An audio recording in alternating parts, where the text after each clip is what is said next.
Now, I'm not going to keep you here long tonight. I want to make it one case to you, which is this, that to persuade you that economics needs professional ethics, like medical ethics or legal ethics or journalism ethics. When you look at other professions around around the world, you'll see that many of them spend a lot of time worrying about the ethical behavior of their members.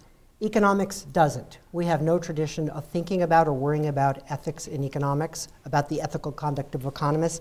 I think that that's terribly dangerous. I think it's wrong-headed and dangerous. I think you should care about it too. And over the course of the next few minutes, I'm going to try and convince you that that's the case. All right? Now, if I were to ask you, so the question is why? Why do we care? Why should non-economists care if we do or don't have professional economic ethics?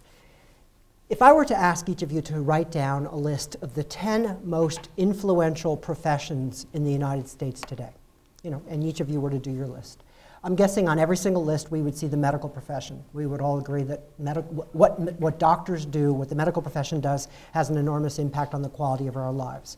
I'm guessing many of you would have the legal profession. Many of you might put down the, the engineering profession. And then after that, our list would probably start to diverge a bit.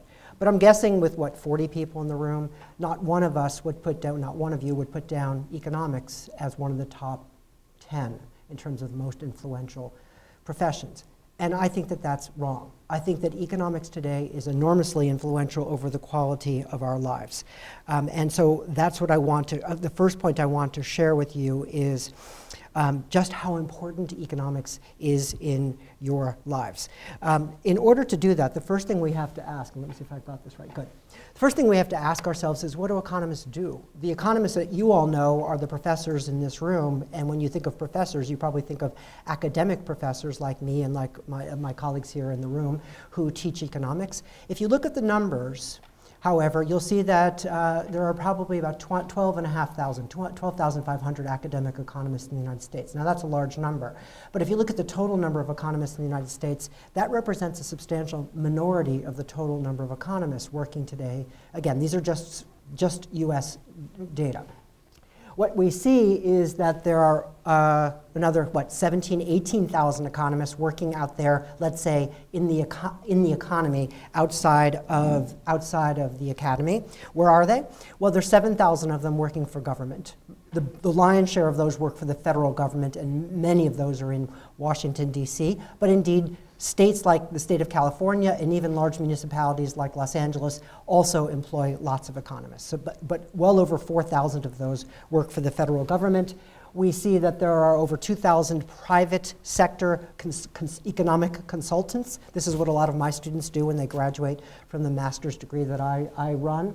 And these are folks who do forensic work. That's to say, when in civil litigation, when one firm sues another firm over, say, copyright infringement, or let's say one of you is injured by a product that you buy, and so you go and you sue a corporation, somebody has to calculate the losses that you've suffered as a consequence of whatever damage has been done to you. That work is typically done by forensic economists. So there are 2,000 of those such folks. At the IMF alone, there are 1,100 economists. That's the largest concentration of economists on Earth is in the IMF building in Washington, D.C. Right across the street is the World Bank. The World Bank doesn't keep numbers on its staff, but it's fair to say that they probably have another 1,000 economists who work there. There are several hundred who work at the Federal Reserve Bank, and then they are all throughout the private sector, the credit rating agencies, the investment banks, hedge funds, industry associations, nonprofits, think tanks. Economists are essentially in every sector of the economy, including the densest population of them in the world is in Washington, D.C., where they are either in or very close to the halls of power. Now, the point I want to get across, although I'm not going to try to defend this, I'm just going to assert it because I want to move on to the ethical issues, is this. In all of these roles, economists are shaping the world that we inhabit. Whether you do well in the job market when you graduate here, what kind of job you get, whether you're unemployed or not, what kind of salary you're offered or not, whether your family and your community enjoys economic security or faces economic insecurity. Every economic aspect of your life and all of our lives are affected in one way or another by what economists do. and it's my contention, and I won't go through all this tonight, but it's in the book, The Economist's Oath, that in fact the impact that economists have on every economic aspect of your life is actually quite substantial. Now, if that's true, then why didn't you put them on the, well, you didn't write those lists, but if I had you do that exercise of the 10 most important professions, why would you have not listed them down there? And I think the reason is because you don't go to consult an economist. You go to your doctor when you're sick. You go to your lawyer when you've got a legal problem. You see the work that engineers and architects have done. But the work of economists affects you only indirectly. Most of you will never go and meet with an economist and pay them by the hour to represent you or do anything for you at all. So the impact, there's very little one-on-one client relationship in the domain of economics. And so we tend not to think about them. They're in the background. They do what they do behind our backs, more or less, all the time. And as a consequence, it's really quite easy to forget that they're there. But I want to make the point, just because somebody has an indirect impact on your life doesn't mean it's an inconsequential impact on your life. Indirect effect can be way more powerful than direct effects. All right, now imagine that you concede the point that economists are influencing our lives all the time. What has that got to do with professional ethics, and why should we care that economics doesn't have professional ethics? Well, when I began researching this book, the book that Antonio mentioned, The Economist's Oath, I decided that I better go find out what these people actually do. Day by day, what do these economists actually do? I wanted to know, what do they do? What obstacles do they face as they try to do good work? And I didn't impose on them my definition of good work. I meant work that they thought of as good, work with integrity, work that they themselves could believe in. So what kind of work do they do? What do they actually do? What obstacles do they face as they try to do good work, work with integrity? And then what strategies, if any, do they employ as they try to manage the obstacles that they confront? And I want to now share with you some of the stories that were told to me, because I think that it bears directly on the question of professional economic ethics and why we need them. The first concern that was shared with me over and over was one that I thought was completely uninteresting. In fact, I didn't even bother putting it on the slide. Here we go. Which is time constraints. Everywhere I went, when I talked to professional economists who are working for government or in the private sector, they said to me the same thing. When I said, what obstacles do you face to doing good work? They said, time. We have no time. And I wrote it down dutifully in my notes, because that's what you do when you're interviewing people. But I have to say, after the second, I just didn't think of it as very interesting, and certainly not ethically interesting. But after I heard it for the 20th time, and the 25th time, and the 30th time, I started to understand the problem.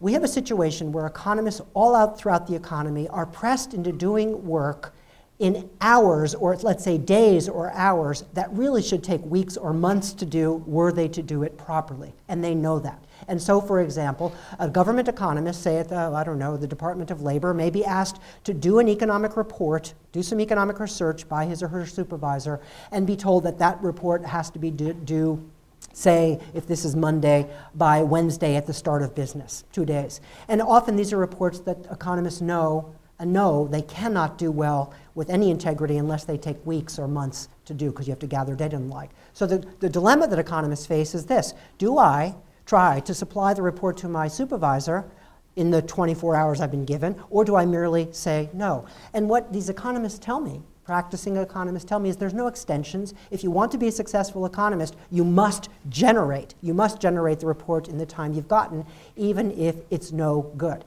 One economist said it this way: a good report, or the truth, 15 minutes late is useless. You have to give them something in the time you've been allocated.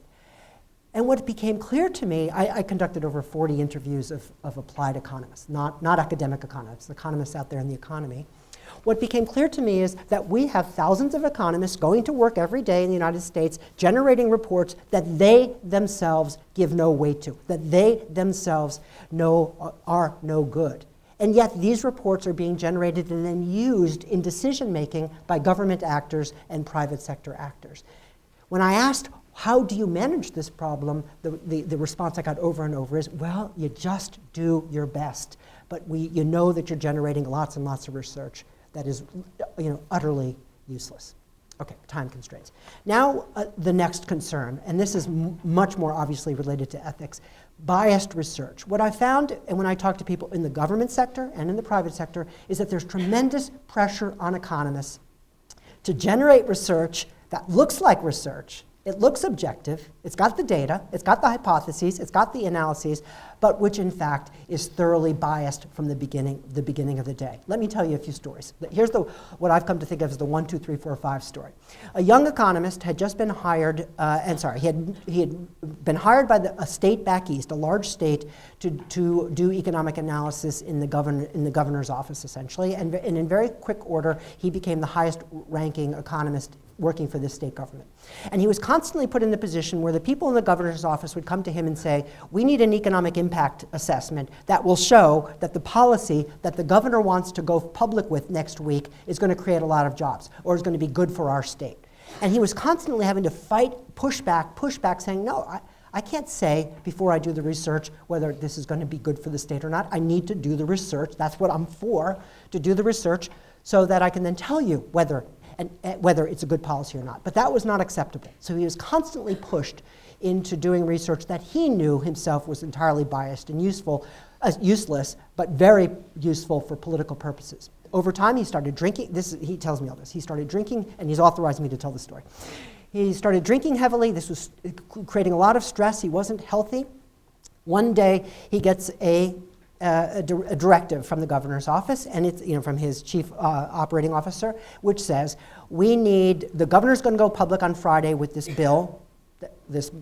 state piece of legislation, and we need an estimate of the number of jobs it's going to create for our citizens.